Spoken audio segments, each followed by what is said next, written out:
है कि ये लड़ाई फैलेगी, ये एस्केलेशन होगा, इनको ऐसा लग रहा है। क्योंकि एक बात मैं आपको बता दूं, जैसे कई बार सर और हम दोनों शो में डिस्कस कर चुके हैं आपके सामने कि Iran is not Pakistan. Iran को ना आप खरीद सकते ना ईरान को किराए पे ले सकते हैं। वो लड़ते लड़ते लड़ते एक दिन खत्म हो जाएगा। ईरान झुकने वाला मुल्क नहीं है। अच्छा है बुरा है बात की बात है, ईरान झुकेगा नहीं। पाकिस्तान की तरह नहीं है कि मुंह पे $4 मारे और जमीन पे लेट गया। तो लोगों को पता है कि अगर ईरान डूबेगा तो सबको लेकर डूबेगा। जैसे हॉर्मुज की बात कर रहा है वो, ईरान बिना लड़े बिना नुकसान पहुंचाए जमीन पे नहीं गिरेगा, ये बात तय। क्या अमेरिका के ईरान पर किए गए हमले का खमियाजा अब दुनिया को भुगतना पड़ेगा? क्या स्ट्रेट ऑफ हॉर्मुज ये जो इलाका है यहां से तेल और गैस की सप्लाई को बाधित कर देगा? ईरान ने जो फैसला किया है क्या उस जगह को चोक कर देगा? क्या इससे पहले भी कभी उसने चोक किया है? और अब अगर चोक करेगा तो दुनिया को, भारत को, हमको, आपको इसका क्या खमियाजा भुगतना पड़ेगा? सीरिया में अटैक किया गया है अमेरिका के बेस पर। क्या इशारा दे रहा है ईरान ने ये अटैक कराया है या उसके किसी समर्थित मिलिशिया ने ये कर दिया है? ये क्या होने वाला है? उधर पुतिन के पास मिलने पहुंचे हैं अब्बास अराक्ची, ईरान के विदेश मंत्री। क्या आश्वासन मिला? क्या रशिया भी इस युद्ध में कूदने वाला है? ये तमाम बातें आपको बताऊंगा। प्रतिशोध कौन कितना खमियाजा भुगतेगा, पहले ये खबर देखिए, उसके बाद मैं अपने एक्सपर्ट्स को आमंत्रित करता हूं। यहां मेजर गौरव आर्य, एयर मार्शल पीके श्रीवास्तव स्टूडियो पहुंचे। आइए प्लीज। मध्य पूर्व में अमेरिका से बदला शुरू। सीरिया में अमेरिका बेस पर, अमेरिकी बेस पर हमला, अमेरिकी सैन्य बेस के गेट पर मोर्टार से अटैक। मध्य पूर्व में और भी बेसेस पर हमले की आशंका। लेकिन मुझे यह लगता है कि ना तो अमेरिका इस बात से अनभिज्ञ है कि ऐसा हो सकता है, और ना ईरान ऐसा कर सकता है कि वहां कुछ करे ही नहीं, क्योंकि हर कोई ये देख रहा है कि ईरान जिसने इतनी बड़ी बड़ी बातें की हैं कुछ करता है कि नहीं।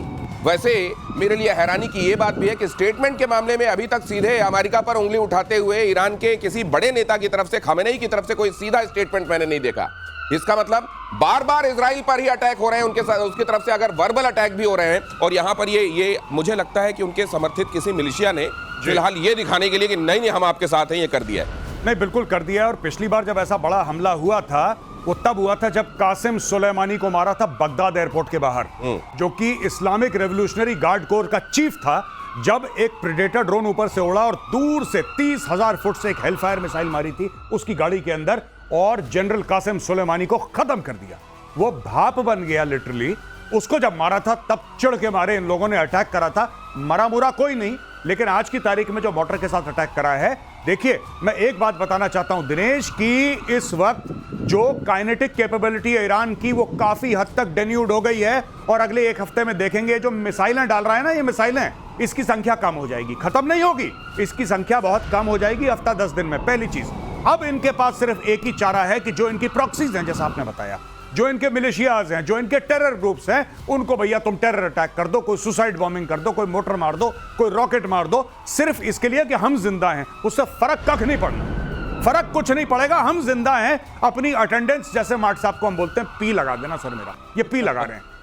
ये केवल टोकन प्रेजेंस है, उसके अलावा कुछ नहीं। अगली खबर देखिए। यहां पर तो आपने देख लिया कि किन जगहों पर कितने जवान तैनात। हालांकि इसको लेकर एक बार दिखाइए प्लीज, ये आपने बढ़िया ग्राफिक बनाया, एक बार दिखाइए मेरी प्रोडक्शन टीम ने। ये देखिए, ये जो अलग अलग जगहों पर सैनिक तैनात हैं। हालांकि इनकी संख्या के बारे में अमेरिका कभी वैसी सूचना नहीं देता और वहां हमेशा सैनिकों की तादाद बदलती रहती है। लेकिन क्या ये बेसिस जो हैं ये खतरे में है? एयर मार्शल पीके श्रीवास्तव, ये तो इन्होंने भी भापा होगा कि जब हम ये करेंगे तो ये काउंटर हो सकता है। देखिए, काउंटर ईरान की तरफ से होना, जैसे गौरव ने बताया, उसकी पॉसिबिलिटी बहुत ही कम है, क्योंकि अब उनके पास जो इक्विपमेंट हैं जो वहाँ तक पहुँच सकते वो हैं, क्योंकि उन्होंने सारे दूर जाने वाले इस्तेमाल कर लिए हैं और बहुत थोड़े रह गए हैं। लेकिन उनको पता है ये चिंगारी लगाने से वो संभाल नहीं पाएंगे, तो यहाँ वो नहीं करने वाले हैं। लेकिन हाँ, जो मिलिशिया ग्रुप्स हैं वो करते रहेंगे, वो थोड़े बहुत इस तरह के अटैक करेंगे, जो कि कोई खास मिलिटरली कोई उसका महत्व नहीं है। लेकिन हाँ, उसके लिए वो सतर्क हैं, सजग हैं। जैसे कि आपके यहाँ टेररिस्ट अटैक्स होते रहते हैं, उसके लिए हमेशा सतर्क और सजग रहते हैं। लेकिन ईरान एज अ स्टेट, वो उसकी अभी हिम्मत नहीं है, ईरान की हिम्मत नहीं है, ईरान अफोर्ड नहीं कर सकता। एक बात और कह दूं, जैसा आपने बोला था कि खमेनेई का ट्वीट आया है और खमेनेई बार बार ज़ायनिस्ट स्टेट इजराइल बोल रहा है, यूएस को नहीं बोल रहा कुछ, कुछ नहीं कह रहा है। उसी प्रकार से जब ये अपने प्रॉक्सी से यूएस को अटैक करवाएंगे तो ईरान कम से कम ये कह सकता है कि साहब हमारे कंट्रोल में नहीं है, ये कर रहे हैं तो क्या ये करें, तो हमको इसके लिए जिम्मेदार क्यों ठहरा रहे हैं आप? और मिडिल ईस्ट में जबरदस्त तनाव बढ़ गया है। लेकिन ईरान पर अमेरिकी हमले के बाद से तनाव बढ़ गया है। बंकर और शेल्टर बनाने में जुटे हुए हैं कई देश।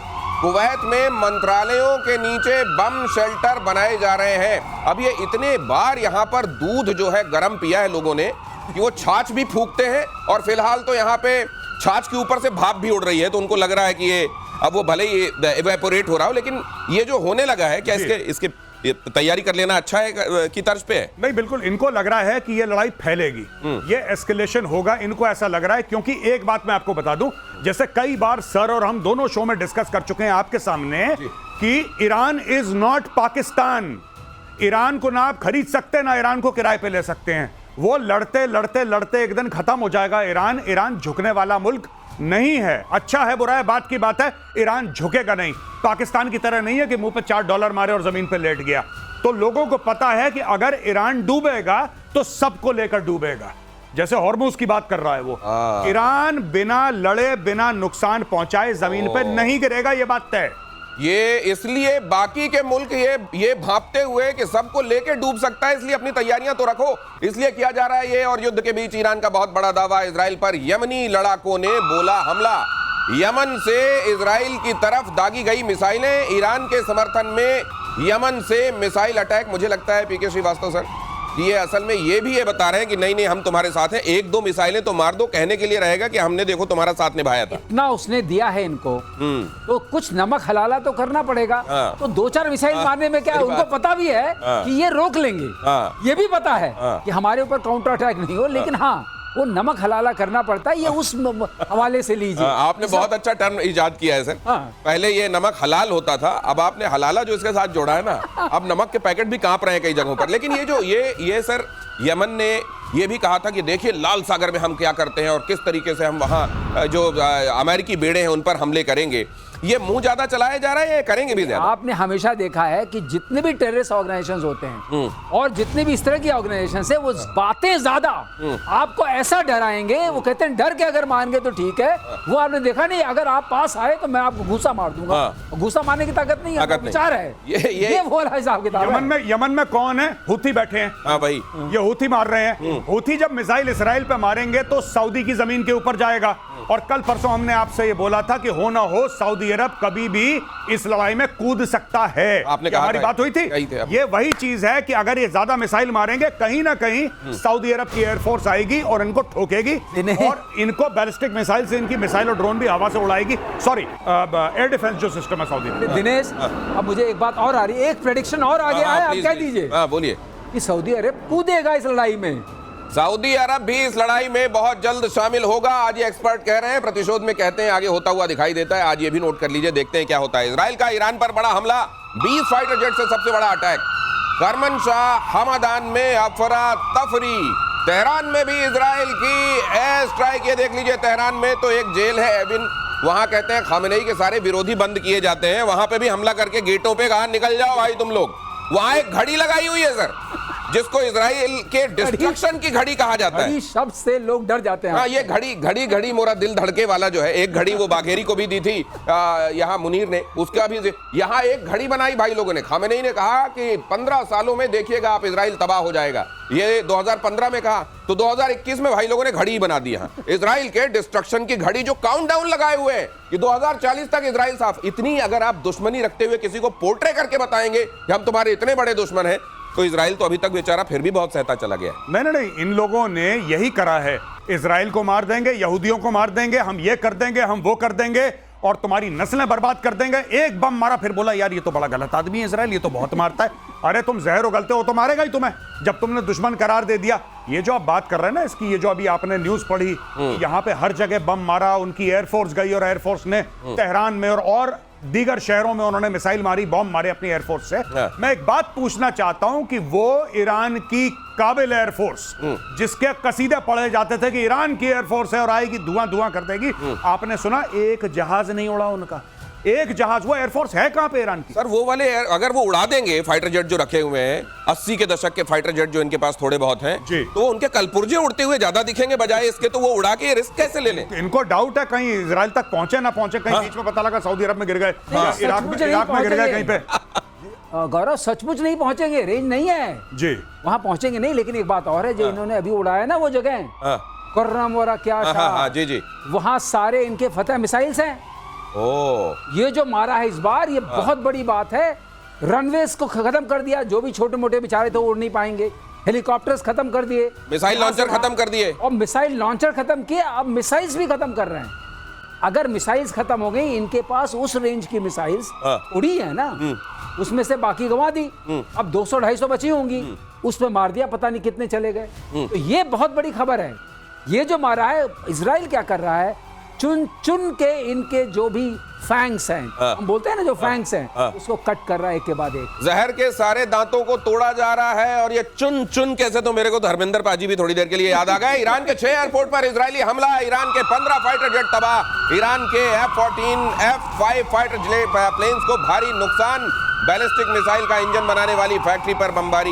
ये देखिए, यही कहा जा रहा था। ये थोड़े बहुत जो जमीन पर सैटेलाइट से जब देखते हैं आप, तो नक्शे के तौर पर जहां भाई लोगों ने थोड़े बहुत अपने प्लेन खड़े हैं, देखो मेरा प्लेन खड़ा है, तो उसको भी उड़ा दे रहे हैं ये। खड़ा तो रहने दो, चल तो वैसे ही नहीं पाएगा। कई जगहों पे लगा दिए जाते हैं ना चौक चौराहों पे, इस टाइप से कि ये था, पहले लड़ता था। Static display. इनके पास है कौन से वाले फाइटर जेट्स वैसे सर? F-14 अच्छा, पुराने। एक्चुअली इनके पास जो जहाज जितने भी हैं, वो शाह के जमाने के हैं, और इतने पुराने 79 से पहले वाले हैं। तो बाद में जब ये कट्टर सरकारें आई, तो इन्होंने ये तय किया कि हम केवल मिसाइलें बनाएंगे, मिसाइल बनाएंगे, उस पर जोर दिया है।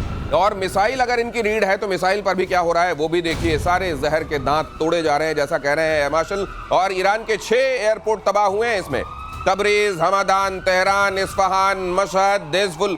ये यहाँ कहीं एयरपोर्ट हुआ करते थे वाला, जब इनका नक्शा ये वाला बनेगा, ये ऑब्जेक्टिव क्या ईरान को पूरा बदल देने का, मेक ईरान ग्रेट अगेन वाली जो बात है, वो होगा क्या?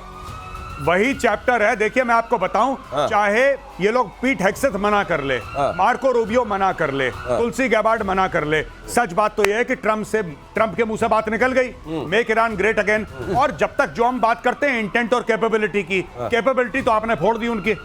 आपने उनके न्यूक्लियर पे बम मार दिया, आपने उनके बैलिस्टिक मिसाइल, उनके एयरक्राफ्ट सब में बम मार दिया। अब इंटेंट की बात है, नियत। ईरान की नियत कैसे काटोगे? जब तक इनकी लीडरशिप चेंज नहीं होगी, इनकी नियत नहीं कटेगी। नियत इंसान बांधता है, नियत हथियार नहीं बांधते, नियत इंसान बांधता है। ये इंसानों को निपटा रहे हैं, ये स्टोरी है यहाँ पे।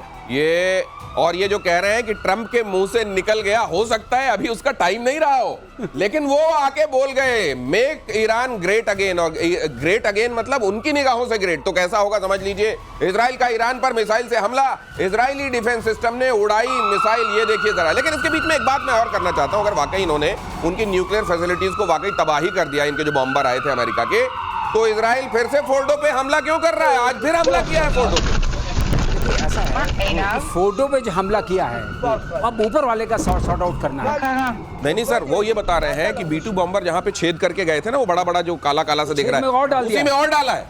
ये तो कहते हैं मैंने मारा, जैसे आपने किसी को मार दिया, उसके बाद भी गोली मारते रहते हैं।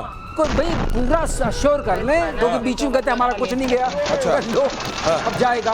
और ये जो आपके जो रनवेज चले गए हैं, इससे इनकी वो ड्रोन जाते थे लॉन्ग रेंज वाले, उनके टेक ऑफ के लिए तो कोई रनवे चाहिए। हाँ, ड्रोन के लिए तो चाहिए। ड्रोन की तो उन्होंने पूरी फ्लीट दिखाई थी, कितने सारे ड्रोन हैं। अब वो कैसे उड़ेंगे? ये भी इनहिबिशन किया है। और अब अगर आप कह रहे हैं, मैंने ये अभी देखा नहीं था, अगर ये वाली बात है, कुछ छेद के अंदर डालते जा रहे हैं। जैसे कई जगहों पे कि अगर भाई ये जो आपके स्ट्रिप्स बनाए गए हैं जहां से फाइटर उड़ेंगे, अगर नहीं कर पाए काम, हमला हो गया, तो इनको एक काम करो, हाईवे से उड़ा दो। तो ये क्या भाई लोग अपना ड्रोन कहीं हाईवे से भी उड़ा सकते हैं? उड़ा सकते हैं अगर उनको क्लियर हाईवे मिल जाए। लेकिन मुझे ऐसा लगता है कि जिस तरीके से इजराइल ने पूरी एयर सुपीरियरिटी हासिल कर लिया ईरान के ऊपर, अगर इनको पता लग गया जहां पे ड्रोन है, ड्रोन के अंदर ही मिसाइल जाएगी।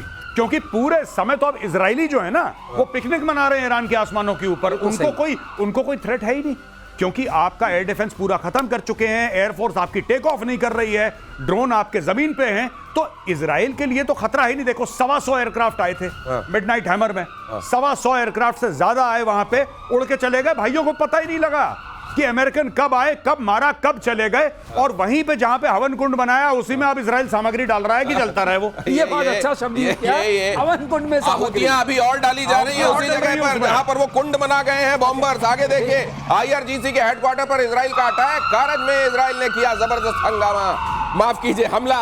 धुआं धुआं हो गया आईआरजीसी का। ये आईआरजीसी के तो ऐसे पीछे पड़े हैं, उनके इंटरनल सिक्योरिटी, उनका बासिज, ये सब जगह पर आईआरजीसी जहां दिख रहा है वहां फोड़े पड़े हैं। उसका कारण है बहुत बड़ा। आईआरजीसी क्यों इंपॉर्टेंट है? क्योंकि एक IRGC is directly under the supreme leader. IRGC इनके मिनिस्ट्री ऑफ डिफेंस के खाके में नहीं आता है। आईआरजीसी जो है यानी कि इस्लामिक रेवोल्यूशनरी गार्ड कोर, जिसका एक जमाने में कासिम सुलेमानी, जिसका मैं अभी आपको रेफरेंस दे रहा था, जिसको मार दिया था, वो इसका चीफ था। तो ये जो है ये डायरेक्टली खमेनेई के अंडर आते हैं। इसका एक बहुत बड़ा भौकाल है। इनका ईरान की पॉलिटिक्स, ईरान की मिलिट्री पे एक वर्चस्व है। तो जब आप आईआरजीसी को मारते हैं, आप खमेनेई को मारते हैं, इसलिए आईआरजीसी को मारना इंपॉर्टेंट। और दिनेश, और मैं थोड़ा सा ऐड कर दूं, आईआरजीसी जो है 79 के बाद आई है रेवोल्यूशन को प्रोटेक्ट करने के लिए। जैसे सेकेंड वर्ल्ड वॉर